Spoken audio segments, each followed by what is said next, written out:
नमस्कार, दैनिक shift time में आप सभी का बहुत बहुत स्वागत है। जिस तरह से आप जानते हैं आज तीसरे चरण के मतदान है, लोग घरों से निकल रहे पर उस तरह का उत्साह देखने को नहीं मिला। हो सकता है दिन ढलते ढलते लोग घरों से ज़्यादा निकले और मतदान करें। फिलहाल 11 बजे की अगर बात करें, लगभग 28% जो वोटिंग हो चुकी थी। अब देखना यह है कि कुछ देर के बाद जो अभी जो रुझान आएंगे कि कितनी % वोटिंग हुई है। इस समय हम गांधीनगर से आपको लाइव दृश्य बता रहे हैं। गांधीनगर में भी लोग आहिस्ता आहिस्ता आ रहे हैं वोट कास्ट करने के लिए, क्योंकि लोकतंत्र का पर्व है। 10 साल के बाद जम्मू कश्मीर की जनता को मौका मिला है इस लोकतंत्र के पर्व में हिस्सेदारी लेने का, अपनी चुनिंदा सरकार चुनने का। हर प्रत्याशी ने कोशिश की है अपनी तरफ से कि अच्छा यानी कि परिणाम हो जो हर तारीख होने वाले। चलिए, इस समय हमारे साथ जो जयसिद्ध भल्ला रमन भल्ला जी के सुपुत्र हैं, इनसे जानते हैं। लोकसभा के चुनाव में भी कॉन्फिडेंट थे जयसिद्ध भल्ला थे, पर परिणाम कुछ और ही आए। पर अब इस बार किस तरह का आपको उत्साह है? इस बार अच्छा है। देखिए, लोकसभा में भी हमारी परफॉर्मेंस काफ़ी अच्छी थी। पिछली बार पापा ने 1.5 लाख वोट लिया था, जब डिलिमिटेशन जहां वो उनके अंडर एरिया था। इस बार वो 5.5 लाख पे वोट लेकर गए। डिस्पाइट कि जो आपका कांग्रेस का बैंक अकाउंट थे वो सारे सीज किए गए, लीडर हाउस अरेस्ट किए गए, 400 पार एजेंसियों का दुरुपयोग किया गया। उसके बावजूद हमने हिंदू बेल्ट में बीजेपी को इतनी अच्छी टक्कर दी, जबकि इन्होंने डिलिमिटेशन की थी। तो हमारे को खुशी थी कि जहाँ जहाँ पे पिछली बार हम 6000 वोट पे थे, इस बार हम 40,000 तक करीबन पहुँचे थे। पूरा 2014 में हम 3600 टोटल वोट एमएलए में थे। इस बार हम 46,000 वोटों पे पहुँचे। तो वोट बड़ा हमें अच्छा लगा है और बड़ी जगह हमें लीड मिली। पर मैम इस बार अच्छा माहौल है, क्योंकि हमने अगर लोकसभा में लीड निकाली मोदी साहब से लड़ाई लेकर, तो ये तो मोदी साहब के नाम पे लड़ने वाले लोग हैं, तो इनसे हम अच्छा ही हम परफॉर्म करें। उसके बावजूद भी मोदी साहब तो तीसरी बार भी शपथ ले चुके हैं। देखिए, वो सारा एक साइड हो गया तो मोदी साहब देखिए, पर उसमें एजेंसियों का बहुत बड़ा योगदान रहा। ये कहते थे कि हम 400 पार रखेंगे, 240 पे आए। पूरा फाइनेंशियल इन लोगों ने किया। जैसे आपके हमेशा बयान जो विवादों में रहते, पिछली बार भी लोकसभा के चुनाव में आपने कहा था कि हम चिराग लेकर ढूंढेंगे, कोई दिखेगा नहीं है। पर उसके बाद तो चिराग तो जरूरत तो आपको पड़ गई। वो तो चलो हमने ऐसे ही कहा था। दूरबीन लेकर आपने कहा, दूरबीन लेकर। तो अब आज क्या लगता है कि इस तरह के बयान देने चाहिए क्या? नहीं, चलो एज भी थोड़ी छोटी है, स्टार्टिंग में रहता है। शुरुआत है, अभी ऐसा हो जाता है। अरे नहीं, हो जाता है। बाकी चलो, एटलीस्ट मेट्रो तो नहीं ना चलाई हमने। बात तब होती जो चीज हुई नहीं होती वो होती। वोट हमने अच्छा खासा लिया। और हमेशा आपके ना बयान बड़े विवाद में रहते हैं। हमेशा उनके आप कटाक्ष भी करते हैं नेताओं को, जो आपसे उम्र में काफी बड़े होंगे और कहीं ना कहीं एक्सपीरियंस में भी काफी बड़े होंगे। आपकी लगी रहती फेसबुक पर। देखिए, हम समझ गए आपका इशारा किन की तरफ है, पर अगर वो भी एक प्योर पॉलिटिशियन की तरह एक्ट करें तो अच्छा रहेगा ना। आप किसी कम्युनिटी को अगर गाली दोगे तो उस कम्युनिटी से जो जुड़े हुए लोग हैं, जो उसके कम्युनिटी के जो रूलर्स को मानने वाले लोग हैं, फिर वो लोग भी फिर तो गुस्से में आएंगे ही। तो इस बार के जो रुझान है कहाँ पर दिखते हैं आप? इस बार सरकार निश्चित रूप से बनेगी कांग्रेस एनसी की। आप देखो, इतने इलाके हैं कि बीजेपी का जो वोटर है वो पोलिंग बहुत जगह जहाँ जहाँ उनका मतलब एरिया होते थे, वहाँ पे पोलिंग बहुत सी कम हो रही है। इनफैक्ट मेरे को खुद बीजेपी के वर्कर्स के कॉल आ रहे हैं कि हम हैं बीजेपी के हैं। इवन वीडियोस उन तक ने मेरे को भेजी है कि हैं बीजेपी के पोस्ट बेरर है, मैं नाम रिवील नहीं कर सकता। कहते वोट आपके पापा को दे के आए, और मेरे को वीडियोस भेजी हैं उन लोगों ने। तो बदलाव आया है, चाहे छन्नी हो, इनके डीडीसी हो, कॉरपोरेटर हो, क्योंकि उन लोगों ने खुद एक चीज़ महसूस की। आप एक चीज़ देखो, हो सकता है राजनीतिक समझ हमें इनसे ज़्यादा हो कम हो, पर मैं एक चीज़ ज़रूर समझता हूँ, जब गरीब जनता, जो गरीब तबका होता है, मजलूम जनता होती है, जो प्रताड़ित जनता होती है, ये जब बद्दुआ देती है तो सरकार चाहे कितनी मर्जी मजबूत हो, इंदिरा गांधी जी नहीं बच पाए थे, तो ये लोग उतने मजबूत नहीं है, ये सरकार भी नहीं बचेगी। एक आंसू, एक से परिवार, हमने सुना है नस्लें बर्बाद हो जाती हैं। इसने तो आंसुओं की बाढ़ ला दी लोगों के वहाँ पे। तो ये सरकार निश्चित रूप से 8 तारीख को हारेगी। यानी बदलाव होगा? बिल्कुल निश्चित रूप से होगा। कांग्रेस एनसी की सरकार बनेगी और लोग खुद समझ चुके हैं। हम जहाँ अभी आपने देखा कि नहीं देखा, परसों में बीजेपी कार्यालय में गया था, हम जा रहे थे, उन तक लोगों ने हमें कहा हम अब्दुल्ला साहब को वोट देकर भेजेंगे। तो ये तो जनता इस की बार अपनी अच्छा व्यक्तिगत रहेगा। राय होगी ना, हाँ जी। किसे वोट देना किसे नहीं देना, ये तो व्यक्तिगत राय होगी। जी। चलिए फिलहाल ये तो जनता की अपनी राय है, कहाँ वोट करना वो अपना उनका व्यक्तिगत राय होगी, और जनता को अधिकार है वो अपनी मर्जी से वोट कास्ट करे, ना किसी को कोई प्रेशराइज कर सकता, ना किसी को कुछ बोल सकता। फिलहाल आपने देखा जम्मू की अगर बात करें तो आज अगर बात करें तो लगभग 560 जो कि पोलिंग स्टेशन बने हैं और वहाँ पर मतदान होने जा रहे हैं, यानी 40 कंस्टिट्यूएंसीज की बात करें तो वहाँ पर जो कि वोटिंग इस समय हो रही है, और वहीं पर जो प्रत्याशी हैं उनकी जो किस्मत होगी आज बैलेट बॉक्स में बंद हो जाएगी और 8 तारीख को वो ताला खुलेगा। इस समय के दृश्य हमको बता रहे हैं। अगर बात करें तो इतना जो इस समय आप जो दृश्य हम बता रहे हैं, पहले भी हमने रिहाड़ी कॉलोनी में बताया कि लोग आ रहे हैं, पर उस तरह से जो रश है या यूँ के लोगों का वो जमावड़ा वो इतना खास देखने को नहीं मिल रहा है। पोलिंग बूथ्स की अगर बात करें तो लोग आ रहे हैं, निकल रहे हैं आहिस्ता आहिस्ता, पर कम तादाद में निकल रहे हैं, आहिस्ता आहिस्ता निकल रहे हैं। चलिए देखते हो सकता है शाम के समय तक हो सकता है कि जो हमारे फिलहाल अगर बात करें उधमपुर की, तो उधमपुर में कुछ जो हमारे पास इस समय डिटेल जो आई है वो डिटेल ज़रूर हम आप तक साझा करेंगे। वो डिटेल जो है कि लगभग कहाँ कहाँ पर जो कि इस समय यानी कि वोटिंग इस समय तक हो चुकी है, मतदान हो चुका है, ये आपके समक्ष हम रखना चाहेंगे। उधमपुर की अगर बात करें तो उधमपुर बताना चाहेंगे फिलहाल ये अभी तक जो उधमपुर की बात करें तो 59 जो है कॉन्स्टिट्यूएंसी नंबर उधमपुर वेस्ट की बात करें तो ये बताना चाहेंगे आपको यहाँ पर जो वोटिंग है वो फिलहाल 50.38% हो चुकी है। उसके साथ ही अगर बात करें तो अन्य जगहों पर भी हम आपको बताना चाहेंगे। अखनूर की बात करें तो अखनूर में जो कि 51.66% है। बहू की बात करें 36.78%, बिश्ना एससी की बात करें 47.49% है।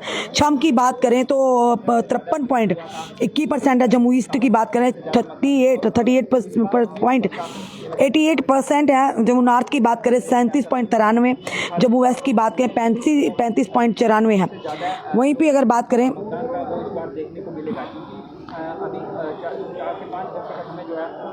और उसके बाद अगर बात करें रामगढ़ एससी की तो 50.40%, सांबा की बात करें 49.41, विजयपुर की बात करें 49.35%। और वहीं पर हम आपको जो इस समय जो डिटेल बता रहे हैं, और रामगढ़ की भी हमने आपको बताया कि 50.40, सांबा की 49.41, विजयपुर की 49.35। फिलहाल अभी तक के जो रुझान हम तक आए हैं और अप्रॉक्सीमेटली वोटर टर्नआउट जो हुआ है वो अभी तक 44.8% है। ये 1 बजे तक की जो हमारे पास डिटेल जो आई है इस समय वोटिंग की, तो वो ये कह रहा है अप्रॉक्सीमेटली वोटर जो टर्नआउट हुआ है वो से 44 यानी कि 8% है। वो तीसरे फेज़ की जो वोटिंग है आज हो रही है और लोग निकल रहे हैं घरों के बाहर और वहीं पर आ रहे हैं आहिस्ता आहिस्ता और अपने जो वोट वो कास्ट कर रहे हैं।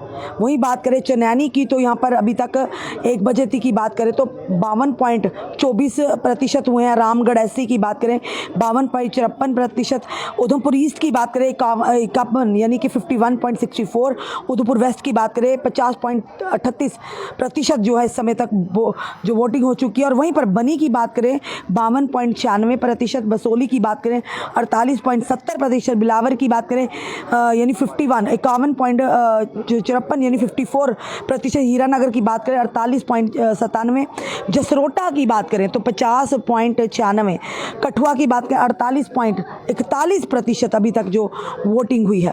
आज इन नेताओं की किस्मत का जो फैसला है वो इस बैलेट बॉक्स से माध्यम से बंद हो जाएगा।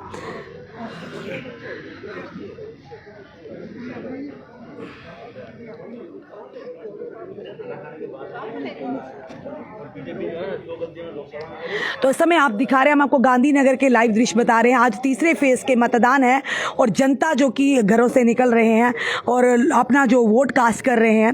और ये बताना चाहेंगे 10 साल के बाद जम्मू कश्मीर की जनता को मौका मिला है इस लोकतंत्र के पर्व में हिस्सेदारी का, और अपनी मर्जी से अपनी चुनिंदा सरकार होगी। जम्मू कश्मीर के लोग जो हैं जो वोट कास्ट के माध्यम से अपने प्रतिनिधियों को चुनेंगे और जम्मू कश्मीर की अपनी सरकार होगी। ये समय के जो 1 बजे के लगभग जो हम आपको दृश्य बता रहे हैं, ये 1 बजे के जो दृश्य है। और इस समय आपको बताना चाहेंगे जो पूरे बताना चाहेंगे टर्म जो वोटर्स का हुआ है अभी तक लगभग तीसरे फेज का वो तीसरे फेज़ का 44.8% अभी तक जो वोटिंग हो चुकी है 1 बजे तक की। अब देखते हैं शाम के समय तक जो लास्ट डेडलाइन रहेगी समय की, उस समय तक कितने प्रतिशत जो कि वोटिंग होती है। फिलहाल ये तीसरे फेज़ के जो कि मतदान हो रहे हैं और लोग आ रहे हैं, आहिस्ता आहिस्ता आ रहे हैं, आ ज़रूर रहे हैं, आहिस्ता आहिस्ता से पर आ रहे हैं, लोग आ रहे हैं और अपना वोट कास्ट करके जा रहे हैं। अब यहाँ पर अगर बात करें तो प्रत्याशियों की जम्मू अगर बात करें हम जम्मू वेस्ट की, तो जम्मू वेस्ट में जो मुकाबला है उसमें अगर बात करें भारतीय जनता पार्टी के जो कि अरविंद गुप्ता जी और कांग्रेस की पार्टी के अगर बात करें तो मनमोहन सिंह जी हैं और वो निर्दलीय भी हैं। और पीडीपी की बात करें तो उनमें उनके रजत गुप्ता जी हैं इस मैदान में। और वहीं पर अगर बात करें जम्मू नॉर्थ की, तो जम्मू नॉर्थ में भारतीय जनता पार्टी के श्यामलाल शर्मा, नेशनल कॉन्फ्रेंस के अजय सडोत्रा जी, उसके बाद निर्दलीय जो बात करेंगे तो ठाकुर शिवदेव सिंह जी है, अमित कपूर है जो पेरेंट एसोसिएशन के प्रधान रह चुके हैं और उसी के साथ साथ सुनीता तुर्की जो है वो भी इस समय जो कि उनकी पार्टी ने उन्हें जो मैंडेट दिया है, महिला है पहली जो प्रत्याशी हैं।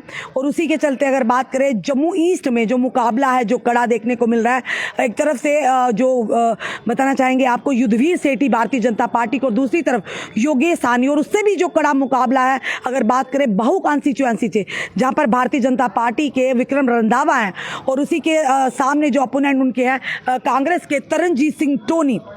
और उससे अगर बात करें हॉट सीट जो माना जा रहा है आरएसपुरा साउथ, जिसमें जो भारतीय जनता पार्टी के नरेंद्र सिंह राणा और कांग्रेस पार्टी के अगर बात करें रमन भल्ला जी है। ये मुकाबला जो कड़ी जो मुकाबला इन सीटों पर है, अब देखना ये है कि जनता किस पर अपना विश्वास जताती है, जनता किसे अपना यानी कि प्यार बरसाती है। फिलहाल आज उन सभी नेताओं की किस्मत का जो पिटारा होगा वो आज पिटारे में इसमें बंद हो जाएंगी किस्मत। और देखिए लोग घरों से निकल रहे हैं, ऐसा भी नहीं है पर लोग घरों से निकल रहे हैं और निकल कर अपने पोलिंग बूथ की तरफ जा रहे हैं।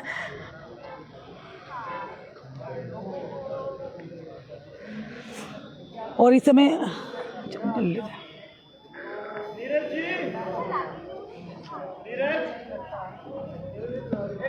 और आज के दिन एक और खुशी की खबर सुनाएंगे कि फ़िलहाल आज के दिन एक अनाउंसमेंट हुई है। जो तेल कंपनियां हैं उन्होंने जो यानी कमर्शियल एलपीजी सिलेंडर है उसे महंगा कर दिया है और महंगा किया है 48 रुपये महंगा कर दिया है। ये कहीं ना कहीं एक तरफ से लोग जो है लोकतंत्र के पर्व के हिस्सेदारी ले रहे हैं और वहीं पर अभी कमर्शियल जो एलपीजी सिलेंडर के रेट्स हैं वो बढ़ गए हैं, वो 48 रुपये बढ़ा दिए गए हैं। तो क्या समझें इस चीज़ को कि आज के दिन जहाँ पर एक तरफ लोग वोटिंग कर रहे हैं और वहीं पर एलपीजी के जो सिलेंडर है उसके रेट जो 48 रुपये बढ़ चुके हैं। फिलहाल अगर बात करें दूसरे जो घर में हम इस्तेमाल करते हैं तो उन सिलेंडर्स की फिलहाल रेट अनचेंज हुआ है, हो सकता है आने वाले समय में वो भी हाइक हो जाए। पर फिलहाल कमर्शियल जो सिलेंडर्स हैं उन लोगों के लिए जो कमर्शियल जो इस्तेमाल करते हैं उनके लिए ये खुशी की खबर नहीं है, राहत भरी खबर नहीं है। चलिए कोशिश करेंगे वोटर से भी जानने की कि आखिर किस तरह का उत्साह है उनमें। अपनी किस्मत आजमा रहे हैं। वहाँ पर जो ताराचंद हैं जो कि पूर्व उप मुख्यमंत्री रहे हैं जम्मू कश्मीर के, वो कांग्रेस की तरफ से चुनावी मैदान में है, तो वहाँ पर भी एक कड़ा मुकाबला है। इसके बाद उधमपुर ईस्ट की तरफ चलेंगे जहाँ पर पैंथर्स पार्टी के बलवान सिंह हैं। इसके साथ साथ जो अगर बीजेपी की बात करें तो पवन सूर्या को उसके बाद वो वहाँ से अलग उम्मीदवार के तौर पर मैदान में, और यही कारण है कि बीजेपी पैंथर्स और जो कांग्रेस पार्टी है उसके बीच में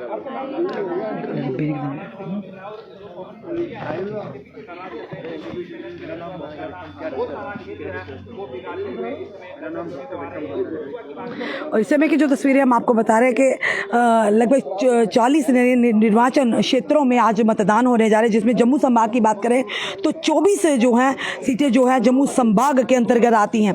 और ये तीसरे फेज़ के जो मतदान होने जा रहे हैं और आज जो मतदान सुबह से ही हो रहे हैं, लोग जो पोलिंग बूथ की तरफ जो कि अपना रुख कर रहे हैं। और वहीं पर अगर बताना चाहेंगे मुकाबले कई जगह कड़े हैं और बात करेंगे लगभग 5060 जो है पोलिंग स्टेशन है और 39 लाख से ज़्यादा वोटर जो हैं आज मतदान करेंगे। और अगर बात करें तो छंब की बात करें और उसके बाद आरएसपुरा की बात करें, अगर उसके अलावा अगर उधमपुर की बात करें और सुचेतगढ़ की बात करें तो ये सीटें काफ़ी अगर बताना चाहेंगे यहाँ पर काफ़ी कड़ा मुकाबला देखने को मिल रहा है। वहीं पर कुछ ऐसे एरिया हैं जहाँ पर लोगों की नज़र इस समय पूरी तरह से पैनी नज़र है। अब किन किन आधार पर लोग जो मतदान करेंगे उनका व्यक्तिगत राय होगी कि किस तरह से उन्होंने अपने प्रतिनिधि को चुनना है और किस तरह से इस लोकतंत्र के पर्व में भागीदारी लेनी है।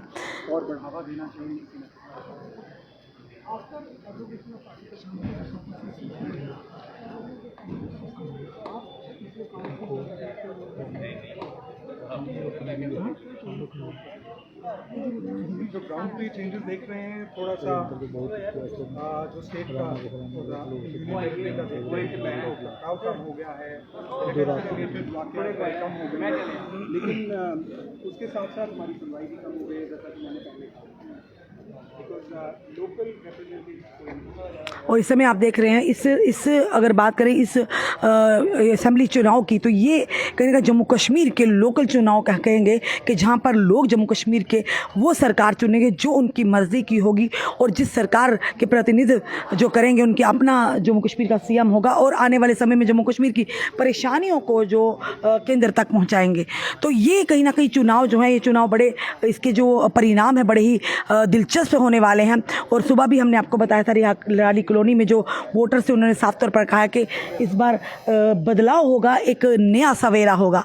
और देखते हैं इस नए सवेरे में किसके लिए खुशियां आती हैं और किसके लिए मायूसी आती है, ये तो आने वाला समय बताएगा। पर फिलहाल इस समय के हम लाइव दृश्य हम आपको बता रहे हैं दैनिक शिफ्ट टाइम के माध्यम से। लोग पोलिंग स्टेशन की तरफ आ तो रहे हैं पर इतनी जो तादाद है वो देखने को नहीं मिल रही है। और मौसम ने भी अभी करवट बदली है।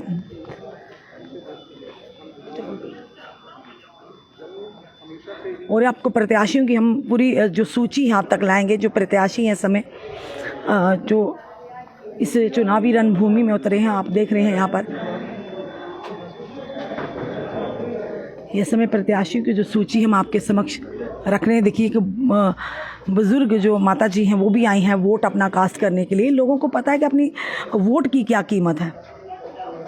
और ये जो आपके सामने हम तस्वीर हम बता रहे हैं, ये हमारे जो प्रत्याशी हैं यानी कि बाहू कॉन्स्टिट्यूएंसी से, और ये 12 प्रत्याशियों ने इस जो कंस्टिट्यूएंसी से जो बाहू से जो इस चुनावी मैदान में उतरे हैं। और किसकी किस्मत का सितारा चमकेगा इस बैलेट बॉक्स के माध्यम से, ये 8 तारीख को ही पता चलेगा। फिलहाल ये तस्वीरें आपके सामने हम रख रहे हैं।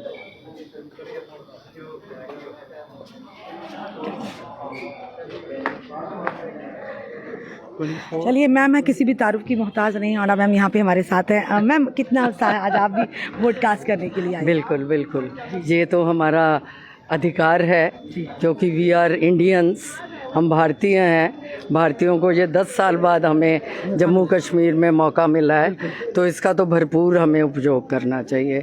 हमें अपना जो वोट है वो बिल्कुल डालना चाहिए और उसको डालना चाहिए जो पार्टी डिज़र्व करती है। बिल्कुल बिल्कुल। कि क्या क्या परेशानियां रही हैं मैम इन 10 सालों में, जो 10 साल के बाद ये हमें मौका मिला है इस लोकतंत्र के पर्व में हिस्सेदारी का? देखिए, परेशानियां तो कोई नहीं है, कुछ प्रोग्रेस हुई है लेकिन उसकी पेस बड़ी स्लो है जी। प्रोग्रेस हो रही है, नए नए इंस्टीट्यूशंस भी खुल रहे हैं, आईआईटी भी खुल रहे हैं, दूसरी स्मार्ट सिटी भी डिक्लेयर हो गई है। लेकिन हो रहा है, वी आर हैप्पी, लेकिन स्लो स्पीड है बड़ी। स्पीड को तेज करने की जरूरत है। स्पीड को तेज करने, क्योंकि इसमें थोड़ी मुझे डेडिकेशन की कमी नज़र आती है। श्रीनगर में वो पेस थोड़ी तेज़ है, लेकिन जम्मू में मुझे लगता है, हो सकता है मैं गलत हूँ, जम्मू में जो पेस है वो थोड़ी सी कम है। कम है। चलिए धन्यवाद। चलिए एक भैया जी भी हमारे साथ है, आपका नाम बताइए भैया। मैम मेरा नाम डॉक्टर विक्रम हांडा है। मेरा बेटा। बिल्कुल बिल्कुल, तारू की मोहताज नहीं है मैम। हांडा भैया, ये बताइए कि किस तरह का उत्साह है, क्या सोच है इस बार जो वोटर्स की? मैम ये डेमोक्रेसी का महाउत्सव है। We are the largest democracy and we must all be a part of this celebration. इसीलिए हम यहाँ पे हैं जी। अपने देश को प्रमोट करने के लिए, अपनी जनता को प्रमोट करने के लिए, अपने आप को प्रमोट करने के लिए, इसीलिए हम यहाँ पे हैं। लोगों से क्या कहना चाहिए? अभी भी कई लोग शायद घरों से निकले नहीं क्योंकि इस तरह का हमें देख रहे हैं। मेरी लोगों से गुजारिश है, आग्रह है कि वो अपना वोट ज़रूर डालें, क्योंकि हम हमेशा क्रिप करते रहते हैं कि गवर्नमेंट ने ये नहीं किया हमारे लिए, वो नहीं किया। लेकिन हम क्रिप करने के हमें राइट तभी मिलता है अगर हम आके अपना फ्रेंचाइज कास्ट करें, अपना वोट कास्ट करें। अगर हम वोट नहीं कास्ट करते तो हमें कोई हक नहीं बनता कि गवर्नमेंट से हम कहें कि आपने ये नहीं किया। बिल्कुल 10 साल के बाद ये मौका मिला है। मैम खुशी मेरे मुंह पे झलक रही है 10 साल के बाद। आपके चेहरे पर तो ज्यादा भैया जी खुशी दिख रही है।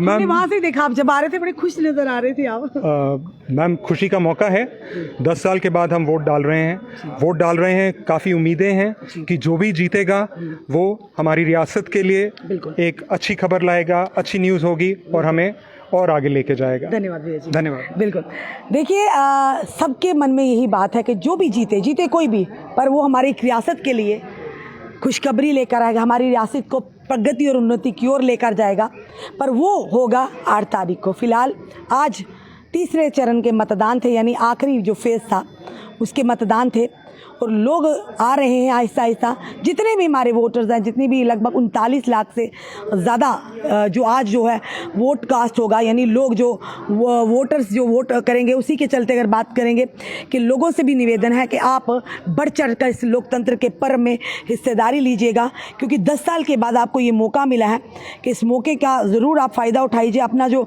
राइट है उसे आप मत खोइएगा और ज़रूर इस लोकतंत्र के पर्व में। और बताना चाहेंगे आपको कि 40 जो कॉन्स्टिट्यूएंसी है उनकी 415 उम्मीदवार इस समय मैदान में है तीसरे फेज़ में, और जिनकी 415 जो उम्मीदवारों की जो आज यानी कि किस्मत का फैसला इस बैलेट बॉक्स में बंद हो जाएगा और 8 तारीख को वो पिटारा खुलेगा और उससे पता चलेगा कौन जीता कौन हारा, किसे जनता ने प्यार की दिया और किसे जनता ने नकारा। और आज की अगर बात करें तो 1 बजे तक की अगर बात करें तो 48 पॉइंट से कुछ यानी 48 पॉइंट से ज़्यादा जो कि वोटिंग हो चुकी है। अब देख रहे 44 पॉइंट, माजरे चाहते 44 पॉइंट थे। और देखना यह है कि शाम तक जो शाम का समय है वोटिंग तक का, उस समय तक कितनी वोटिंग होती है। लोगों से निवेदन है आप बढ़ चढ़ कर इस डेमोक्रेसी के जो पर्व है, इसका जो त्यौहार फेस्टिवल है, उसे बढ़ चढ़ कर हिस्सा दे। अपने वोट्स को गंवाएं ना, अपना वोट जरूर कास्ट करें। वो आपकी मर्जी, आप किसे कर रहे हैं किसे नहीं, वो आपका व्यक्तिगत फैसला होगा, क्योंकि आज जनता बड़ी ही ताकतवर है और आपको एक मौका मिला है और 10 साल के बाद आपको ये मौका मिला है। और फिर से एक बार बताना चाहेंगे 415 जो प्रत्याशी हैं तीसरे फेज के, इनकी किस्मत का फैसला आज होगा बैलेट बॉक्स में बंद। और लगभग 44 जो सीटें हैं उस पर आज मतदान होंगे, और जिसमें बताना चाहेंगे 5060 जो मतदान केंद्र बने हैं और 39 लाख से ज़्यादा आज जो लोग वोटर्स हैं वो वोट कास्ट करेंगे। फिलहाल आपका क्या कहना है ज़रूर कमेंट बॉक्स में कमेंट कीजिएगा और वीडियो को शेयर भी कीजिएगा। जुड़े